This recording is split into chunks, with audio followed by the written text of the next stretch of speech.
Hey everyone, it's Thursday, so that means another episode of Dropship Weekly, the show that really celebrates your success, answers your questions. This week is no different. We have a whole bunch of them, so let's go ahead and dive right into it. The first thing that I want to mention this week is kind of clarify some things about the $10,000 challenge that we're doing. I did a video about it last week. I did a live stream about it. There were still some more questions, so a few dates that you need to know. Now, sales that are counted towards revenue goals for this are between October 1st and January 31st. If you want to participate in this, right, you have to let us know before October 1st. There'll be a link below this video. Click it. Let us know you're going to participate. That doesn't mean your store has to be live. It just means you have to let us know before October 1st that you're in. And yeah, that's really it. That's most of the rules. Click the link below for all the details. Get yourself signed up because October 1st is the deadline for you letting us know you're participating. With that being said, now that we have that cleared up, let's get into this week's episode of Dropship Weekly.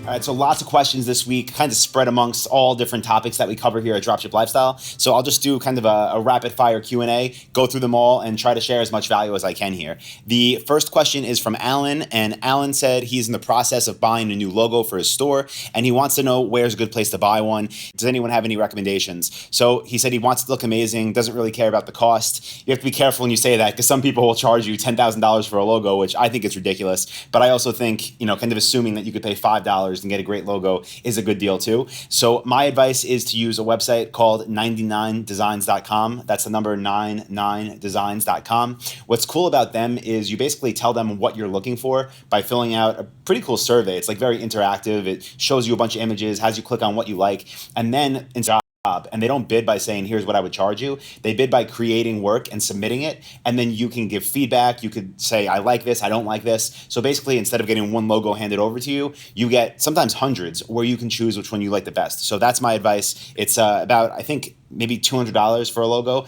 And they do some great work over there. So 99designs.com. The next question is from Allah, and Allah says, hello, certain suppliers require minimum quantity for certain products.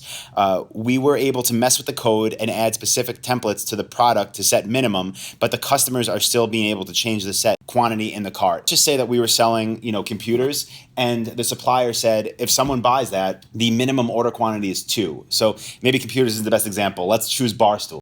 Okay, you're selling one bar stool, but the supplier says we only sell them in sets of 2. So basically what we do to answer Allah, like the easiest way to do that is just have the listing say 2 bar stools for sale in that example.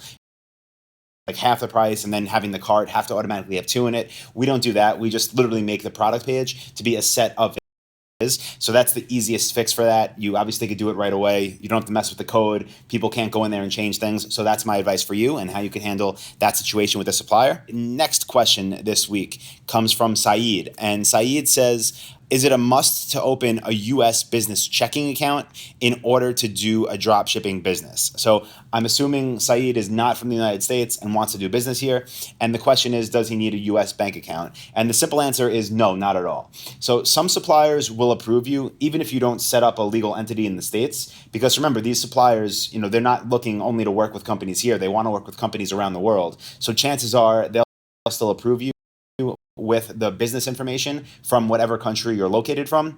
As far as how you pay them, credit card, debit card, wire transfer. I mean, they're businesses, right? They'll take money any way you can send it to them. So you don't need a U.S. bank account to send them funds. And as far as you receiving money for orders, if you wanted to use something like Shopify Payments, which is powered by Stripe, then you would need, I think they do business with U.S., Canada, maybe the U.K. I'm not sure. That's as far as accepting payments directly through Shopify and having that go to your bank account.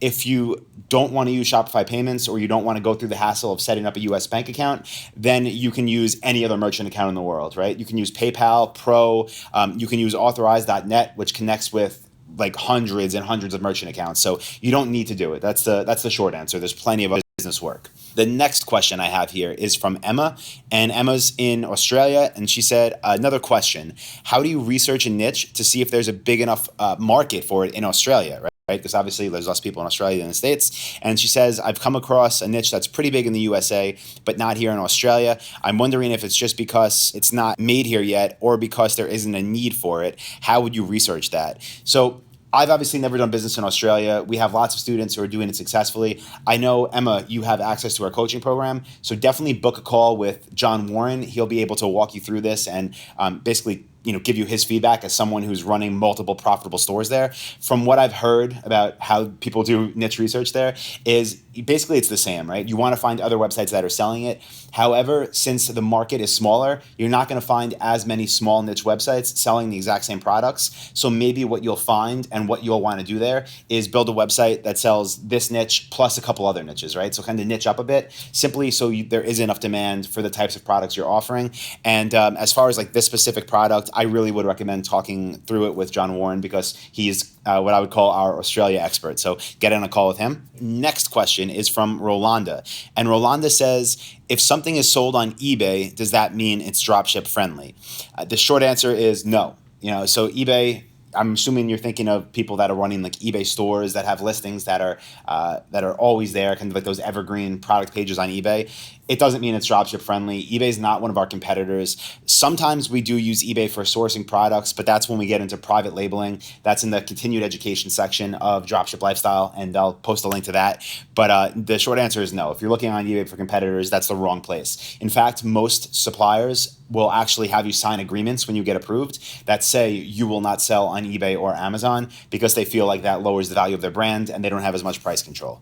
This is from Carol, and Carol wrote, "Hello experts, I can use your help. If I use LuckyOrange, is it very important to master Google Analytics or just the basics?"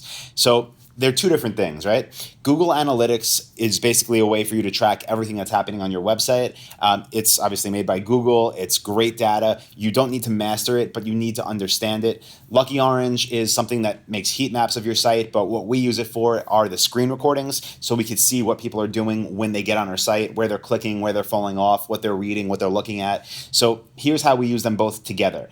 With Google Analytics, you should definitely have e-commerce conversion tracking set up, but the main thing you want to do is check your content pages. So once you log into analytics, it'll say content, then it says, I think it's like pages drill down, and you click on that and you can see which pages on your site are getting the most traffic. Now, these are the ones that you're going to want to optimize the most, so it's very important for you to know that. But then what you're going to want to do as well is go into LuckyOrange and watch what visitors are doing when they go to those product pages, because these are your most trafficked pages, right? You want to see what people are looking at, what they're clicking on, what they're reading. That way you can use them, kind of together to get your conversion rates up and make those pages as good as possible. So you don't need to master either, but you need a good understanding of both. The next question this week comes from Elias, and he basically got a message from a supplier that said, for all orders shipped to customers, we charge $4 per order for dropship service. So first of all, I don't know if they actually said it like that with dropship service, because hopefully you're not using that term with them. I've mentioned this before, but dropshipping is not a term you want to really use with suppliers. It is common, I would say, maybe 30% of the time or so, that suppliers will charge a convenience fee if they're shipping for you. Something like $4, that's totally fine. It's totally understandable. Nothing wrong with that. If this is the actual brand that you're selling for, then no worries. If it's like a middleman or a distributor, then you probably don't want to work with them. But if it's just like a convenience fee for one of the big brands, then don't worry about it. That's totally understandable and reasonable.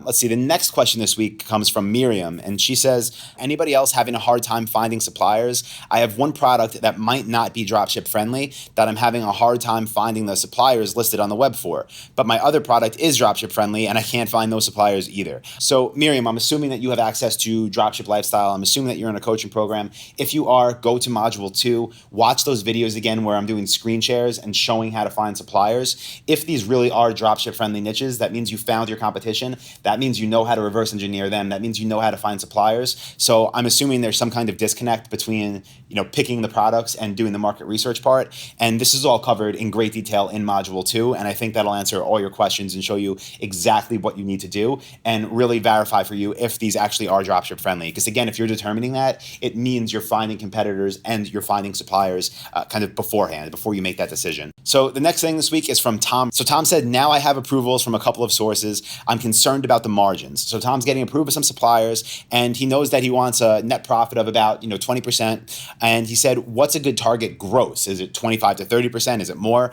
Because when he's comparing his product cost to the Google shopping competitor prices, he wants to know what the initial spread should be, right? So Tom, I wouldn't even worry about just looking looking at Google Shopping, the comparison page, obviously you want to make sure that your other competitors are honoring MAP pricing. But really what you want to look at is your MAP price on the supplier price list and your actual wholesale cost, right? And the difference there, it should not only be 30%. I mean, this sometimes is, 2x, sometimes it's over, sometimes it's like 2.5. And the reason it's higher like that is because you have to actually factor in shipping to that. And like you said, advertising costs, the cost to ship the product, the cost of goods, the cost of actually running the business, like the Shopify store, VAs if you have them. So it's not only going to be 30%. And if you're getting approved with suppliers and you see that the difference between MAP and your wholesale cost is 30%, that's a big problem. And that's a huge red flag. On the low end of things, sometimes you see like 1.7, 1.8, but that's kind of the lowest you want to go just to make sure that all of your expenses could be accounted for. Let's see. The next question here is from Sean. And Sean says, hey all, after sending out an introduction letter, how long would you wait till you follow up with a phone call? So he's saying, when he's been talking to people on the phone, he's just wondering like how long should he wait before following up with them? And listen, it's a game, right? I mentioned this a lot in module 4 about getting suppliers. When you're talking to them on the phone, when you're emailing with them, their first priority, especially because we're new businesses, their first priority is not to accept us right away and drop everything they're doing. So you do have to follow up. We follow up, I don't want to say like relentlessly to the point where it's annoying, but if someone tells us they're going to send us an approval form, for example, we'll follow up, multiple times that day if it didn't come through yet. We'll call the next day. This is something that when someone tells you yes, you want to just act on that until you get the approval pushed through. So don't feel weird about it. As long as, if they tell you you're annoying, stop calling. But chances are they're just busy with other things and you want to make sure they remember your name and get you what they told you they would get you. So follow up right away. Let's see, the next comment this week comes from Carol, and Carol asked if she can use Home Depot type reviews because she can't find any on Amazon to start. And I think I understand this correctly, but basically, we've had some people say that they like want to take reviews from other websites and put them on their own. Listen, we don't recommend doing that. You should not do that. Don't take reviews. If that's what this question means, what you should do, and this is what we recommend doing, is contact your suppliers and ask them if they have any reviews from customers on their products that you can use. Okay, so you're going directly to the brands and you're asking them if they can give you resources of testimonials. But don't try to take them from any other websites. It's not a good idea, okay? We can't do that. All right, guys, that was a lot of questions. I don't know. I think it was over 10 in a very short amount of time. So hope you got a lot of value out of that as usual. What I want to do now is go through a few different things and just give my feedback on them because there was a post this week from Michael and he was freaked out a bit in a good way, but he got his first sale and it was for $5,498 and he's freaking out, right? Because that's a big order. Is it fraud? Is it a scam? So he did the things that we always recommend. He called the customer, made sure that someone actually answered the phone and said, yes, I meant to order this. He installed the Shopify app called Signified, which does even more kind of like, I don't even call it like inspection and verification to make sure that the credit card is not stolen, to make sure that it matches up with the address that the bank has on file. Then he even called Shopify because Shopify has built-in fraud detection. And they said, on all levels, it checks out. So I get why you were nervous. I'm happy that it checks out across the board. That's a huge order to start things off. So first of all, congratulations on that massive order. And second of all, good work really on doing that due diligence and following through. I know sometimes people get huge orders and even though in the back of their mind, they might think like, oh, is this real? They just process it because they want the money, but you did the right thing. You proved that it's real. You made this happen. So congratulations and good work once again.